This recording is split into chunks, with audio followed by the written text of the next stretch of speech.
Hello and welcome to the Premier Ops Spot. I'm Cassie and I help small business owners optimize their operations and manage people, processes, and projects so they can focus on revenue growth and new initiatives.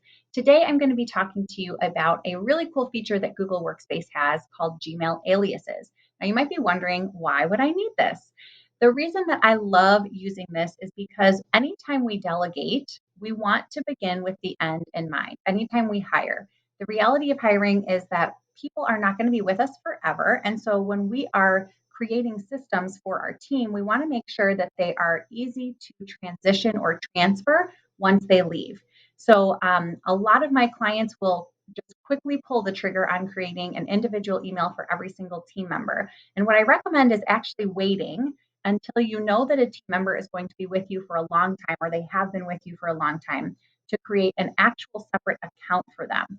So what I'm going to show you today is how you can still give them an email that is branded with your domain, but is still connected into your account for you to manage so that if they do transition, you still have access to all of their files and their email communications because you are the owner of the business and you do not want to have to deal with migrating all of that or canceling accounts and creating accounts every time you have a staff member transition, even though you still want to maintain professionalism.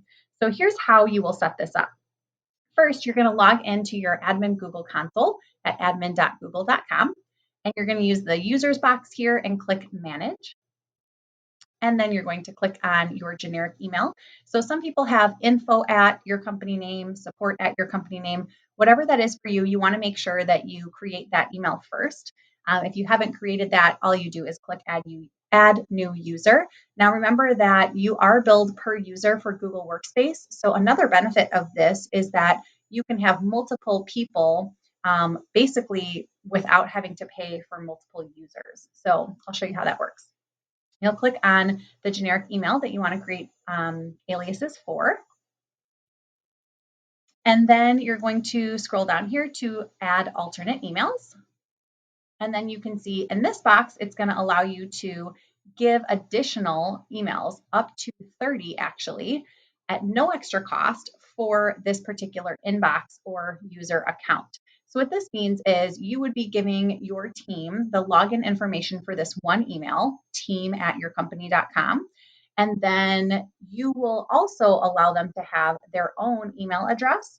So when people send an email to their name at yourcompanyname.com, it will land in this one inbox. So there are some different tips and tricks that you can do to manage that on the back end of the inbox.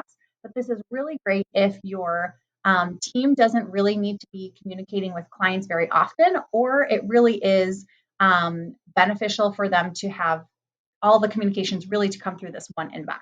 So all you do is you would put in the additional email that you want to add and then scroll down and hit save. And it is as easy as that.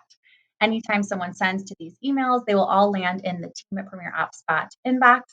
And now you can keep everything safe and protect your files and your communication history as well in case of staff transition. Subscribe for more.